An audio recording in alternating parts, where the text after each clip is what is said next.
Hi, everyone. My name is Daja Britt, and in this presentation, I will be presenting for my communications ethics course at Queen's University in Charlotte. I will be discussing public discourse ethics and the relationship between public and private accountability.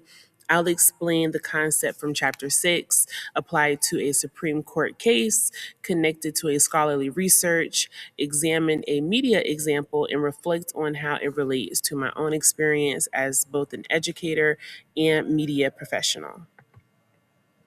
This is my table of context. Chapter 6 explains that public discourse ethics involves communicating responsibly in shared spaces where multiple voices, identities, and perspectives exist.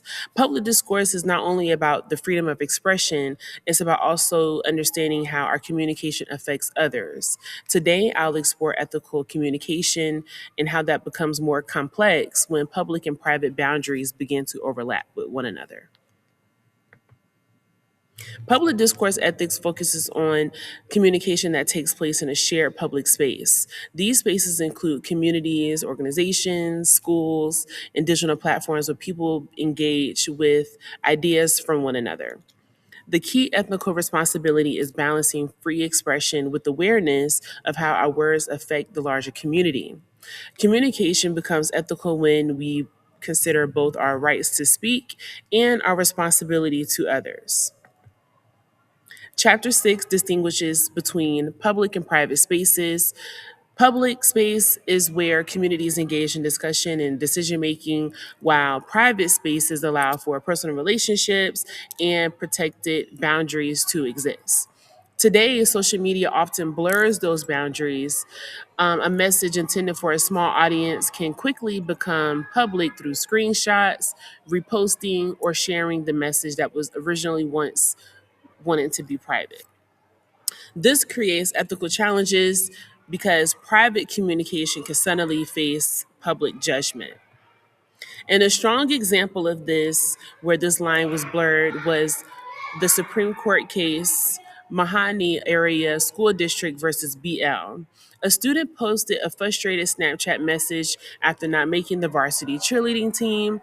And although that post was made off campus with school officials, she was suspended from cheerleading.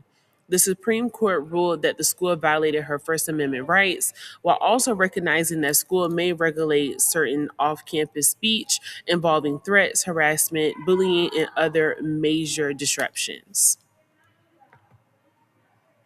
This case highlighted the tension between private expression and public accountability. The student may have viewed the Snapchat as a private space for venting, but once the message was shared, it entered into a public arena.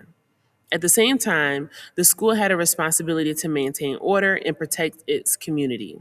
The ethical question becomes, where does private frustration end and public accountability begin? This illustrates how social media can rapidly transform private communication into a public issue. Lowe and Walsh describe this challenge as context collapse. Context collapse occurs when personal, professional, and public audience merge together. Social media brings together people who would normally exist in separate spaces, such as friends, co-workers, employees, students, and community members.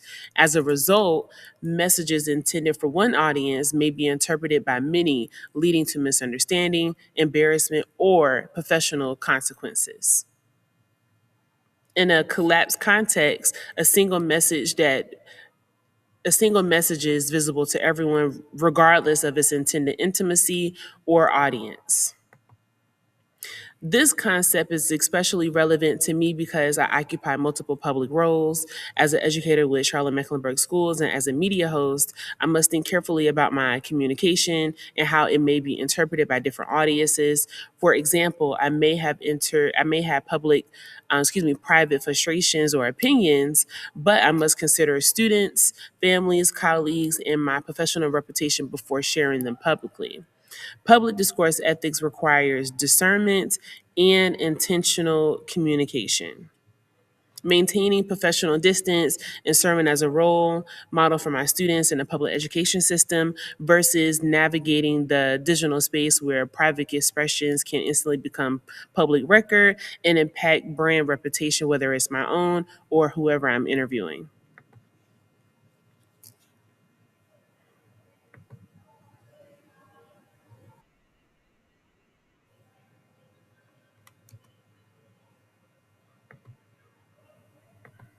This is the link to the video of Abbott Elementary. However, I am not sure how to open that on the recording currently. However, the media example that I have is Abbott Elementary. This concept appears when Janie seeks social media advice from Ava, who is the principal of Abbott Elementary, to promote a classroom supply wish list. While the scene is humorous, it also raises important ethical questions. Janie is using a public platform to support her classroom, but she must also protect her professional boundaries, student privacy, and the school's reputation. And this scene demonstrates how educators must carefully balance advocacy while with being responsible when communicating online. And the key takeaway of this is even though it is well intentioned for professional advocacy, it again requires careful navigation of institutional policy and student privacy. And when I connected the textbook, the Mahani case, the research article, the Abbott Elementary example, one theme that stood out to me and kept reoccurring is discernment. Ethical communication requires us to think before we post, consider who may be affected, and recognize that our worlds may have real world consequences. Protecting private boundaries is not separate from public discourse. It is actually part of maintaining healthy public communication. And in conclusion, public discourse ethics is about communicating responsible in a world where public and private spaces frequently overlap. The Mahani case demonstrates the tension between personal expression and institutional authority. Lull and Walsh show how social media creates context collapse, and Abbott Elementary illustrates these challenges every day in professional life. As both an educator and a media professional, this concept reminds me that while my voice matters, so does my responsibilities to communicate thoughtfully, respectfully, and respect boundaries and make space for others.